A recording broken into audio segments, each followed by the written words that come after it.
Bonjour à toutes et à tous, c'est Zemis55. Aujourd'hui, on se retrouve pour un épisode de On en parle. Aujourd'hui, nous allons parler bien du film Man of Steel sorti en 2013. Et comme vous l'aurez sûrement deviné, on va parler bien du DCEU.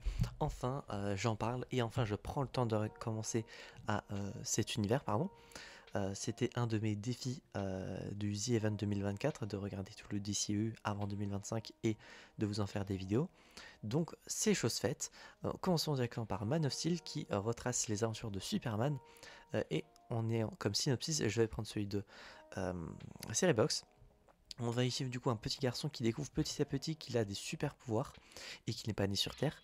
Et plus tard, du coup, il va devoir sauver toute la planète entière en soi face au général Zod ainsi que ses soldats qui sont d'anciens kryptoniens qui ont été envoyés dans la zone fantôme avant que Krypton explose.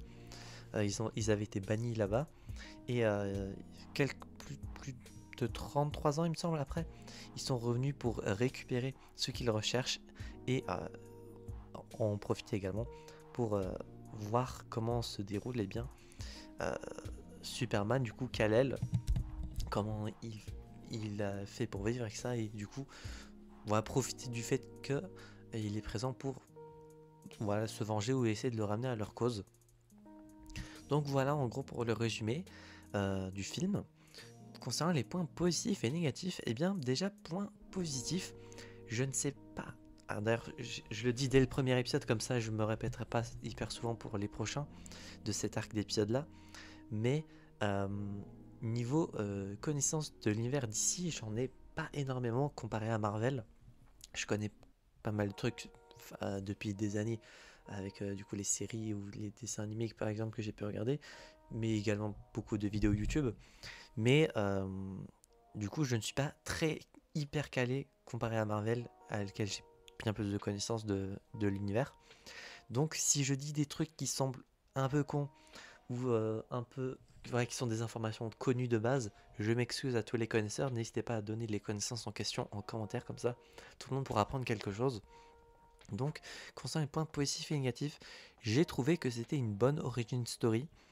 Je connaissais déjà ce qui se passe sur Krypton et de toute façon vu que c'est très connu, c'est même pas du spoil, Krypton explose, la planète était mourante et avant que la planète du coup ne meure, euh, Kal-El ou Clark Kent du coup de son nom derrière on va dire, a été envoyé dans un petit vaisseau pour eh bien vivre une vie sans crever tout simplement. Voilà en gros pour les origines on va dire. De base, hein, tout simplement. Niveau connaissance, et bien même de la planète Krypton, je n'en avais pas énormément. Et au moins avec le film, je suis un peu plus de trucs et ça c'est très très sympa. Un peu plus de connaissances, je veux dire. Et sinon, concernant le film dans sa globalité, j'ai trouvé que c'était une bonne origin story. On y a introduit pas mal de personnages qui, je pense, vont peut-être revenir après, que ce soit Lois Lane, de toute façon de ce que j'ai vu euh, en regardant vite fait sur Skybox, l'actrice parce que j'avais l'impression de l'avoir déjà vu quelque part. Et alors oui, je l'ai déjà vu dans un film, mais ce film je l'ai pas vu depuis au moins peut-être entre 12 et 15 ans peut-être, donc j'en avais aucun souvenir. Et pour ceux qui voudraient savoir, c'est Une nuit au musée 2, je crois. Mais sinon, euh, j'ai trouvé que c'était un bon film. Les personnages étaient très sympas. Il y a des moments assez touchants. J'ai pas versé de larmes, mais il y avait des moments oui, touchants ou des trucs qui étaient tellement stressants que j'avais peur pour les personnages. Et voilà, un film, j'ai réussi à m'attacher à certains d'entre eux, ce qui est vraiment très très cool, je trouve. C'est un assez bon point, je peux penser. Mais sinon, hormis les personnages, le niveau des musiques, j'en ai pas retenu j'ai pas retenu énormément de musique marquante. Sinon, j'ai aussi remarqué le fait qu'il y a un des soldats qui, une fois éjecté quelque part dans une des scènes films, et le fameux bruit d'un cri qui est très très connu. Je sais pas c'est quoi le nom de ce cri, mais vous l'avez sûrement déjà entendu quelque part.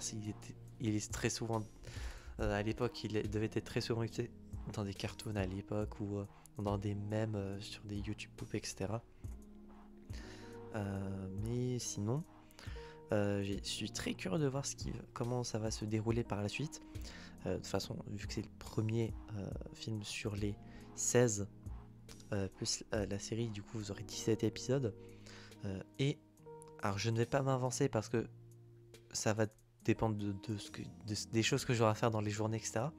Mais je vais essayer de vous sortir un épisode tous les jours, sauf le dimanche où si j'ai des moments avec d'autres vidéos. Mais de ce que j'ai vu de mon planning, vous devrez avoir un épisode jusqu'à samedi pour cette semaine-là, et après je vous en reparlerai pour les moments à venir. Voilà pour Man of Steel, j'ai trouvé ça très sympa. Je le reverrai pas. D'ailleurs, Henry Cavill en Superman, de ce que j'ai pu voir au niveau des acteurs qui ont pu jouer le personnage, je trouve que c'est le meilleur. Est-ce que c'est le meilleur selon vous? N'hésitez pas à le mettre en commentaire. Concernant la note sur 10 pour le film Man of Steel, je vais mettre un petit 8 sur 10. Je l'ai vraiment trouvé très sympa. Mais par rapport à d'autres films de super-héros ou d'autres trucs dans ce style-là, je trouve que sa note est très très bonne. De toute façon, ça fait 16 sur 20. 16 sur 20, c'est très très bien.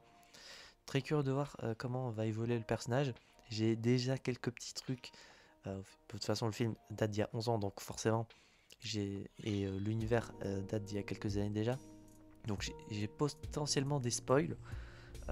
Mais je ne sais pas s'ils sont vrais ou comment ça va se dérouler. Donc, nous verrons bien tout cela. J'espère que cet épisode de On en parle vous aura plu. Si c'est le cas, n'hésitez pas à vous abonner, à mettre un petit pouce bleu, à mettre en commentaire. D'ailleurs, j'ai oublié de vous le dire, mais en point négatif, la longueur, je l'ai pas vu énormément passer. Enfin, j'ai pas ressenti de longueur. Donc, niveau de longueur, ça arrive. Le film dure 2h23. Et j'ai plutôt peur pour d'autres films, surtout un qui dure beaucoup plus longtemps que ça. Il faudrait que je le regarde beaucoup plus à l'avance, celui-ci par contre, parce que sinon je ne sais pas si j'aurai le temps de vous sortir l'épisode le jour même où je regarderai la vidéo. Mais bon, bref, je ne vais pas retarder la vidéo. J'espère que celui-ci vous aura plu. On se retrouve donc, j'espère, la prochaine fois pour de prochaines aventures. Mettez votre avis sur le film en commentaire sans spoiler, et d'ici là on se retrouve donc, j'espère, la prochaine fois pour de prochaines aventures. C'est Beacon 5 et je vous dis enjoy.